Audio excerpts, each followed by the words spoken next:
Today we're getting the gravel put around the barn. A week ago today we poured the concrete, and we'll wait a couple more weeks before we finish building out the barn, because there'll be some lifts coming in here inside the barn on the concrete, and I wanted to give the concrete at least 3 weeks to dry before bringing any equipment on it. I really like 4 weeks better, but I also need to get it done so I can get my hay in here when I do my hay cutting. The weather's been too wet to cut any hay now. But as you can see, I don't have gravel in here yet. So this will all be graveled all the way around, and this will be graveled just beyond the fence there, or a fence post. And I'll be putting some more fence posts down around the perimeter where the cut grass is. I won't be putting fence posts up that way. I'll be fixing that grass up there where the ruts are and planting, because that'll end up either being pasture or hay or both. But as you can see, when you don't have gravel down, you're going to have all this Georgia orange clay mud just spraying up on your barn and the siding. So I like to use gravel, even though I won't park anything over here or put anything over here. It gives you a clean walkway all the way around the barn, and I do that with all my barns.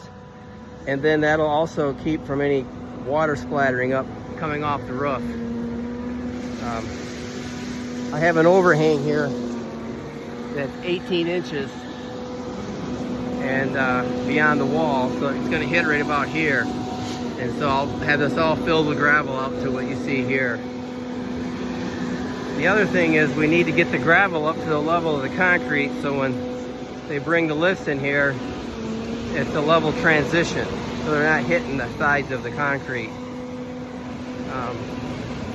And then this will be filled in this area here too. You'll see a stake out there by the water tote and another stake over here. I've got overhangs that'll be on this side. The overhang will be 16 feet, but again, you have another 18 inches beyond the post, so it ends up being 17 feet 8 inches. And so I'm actually bringing the gravel out to 20 feet wide. So it'll be 20 feet wide, again, for the same purpose. When that water comes off the edge of the roof there, I won't have any splatter mud, because I'm going to be keeping equipment in underneath your hay equipment. And so we'll gravel this all the way around here and tie it into the gravel that's here and get this all cleaned up. So that's what we're doing today, is getting the gravel laid.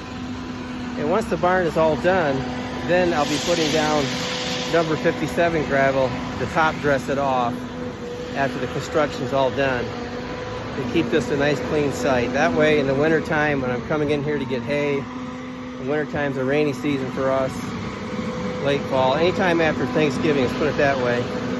In spring, I'm not driving through mud to get the hay. It keeps it clean. And I got a gravel drive out this way, and this will be graveled up here in this 2-track as well.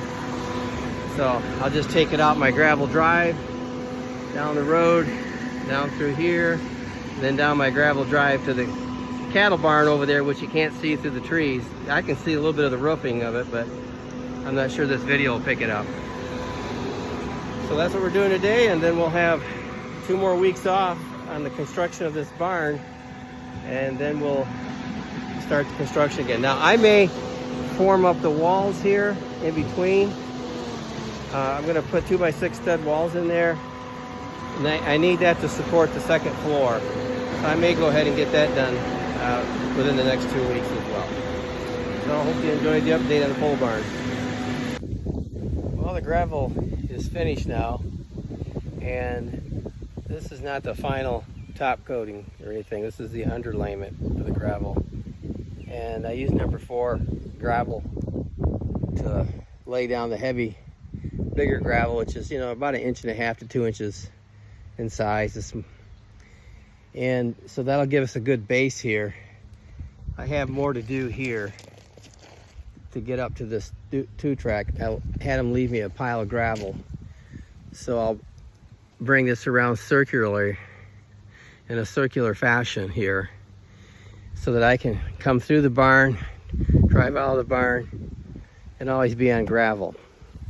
My 2-track actually here goes all the way to the cattle barn, but in the winter time, because that isn't gravel, that can get pretty muddy, messy, and I prefer not to have to go through that if I can avoid it, especially during the rainy time and stuff like that. But this way I can get in and out of this barn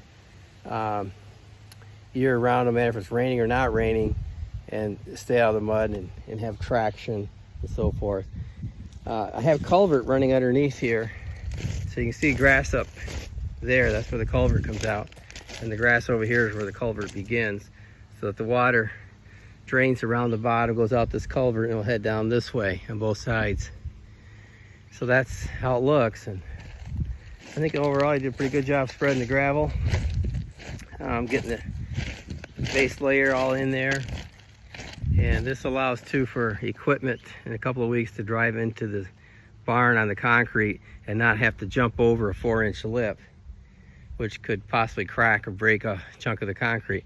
So I wanted to make sure I had that done. So about 2 weeks from now, actually 2 weeks from this coming Monday, they'll come back to finish building out the barn, and then also the overhang here.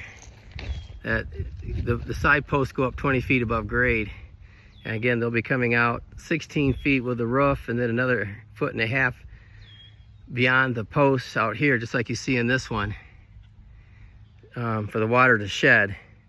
So you have a total of 17.5 feet that comes out, and then I put the gravel 20 feet out, so the rain coming off the roof will hit the gravel and it won't splash up mud or make a muddy mess there. And it'll drain quite nice. I've done that with my other barns and it works really well, and then you don't have to have gutters and that kind of thing. So I think it looks really good, turned out really well. And so next week I'll have or not next week, in a couple of weeks I'll start updating with the barn build itself, unless I decide to start building the interior walls here between the posts where my floor joist for the second floor will rest. I might try to get that done in the next couple of weeks before they return. So that's my update for today on the barn.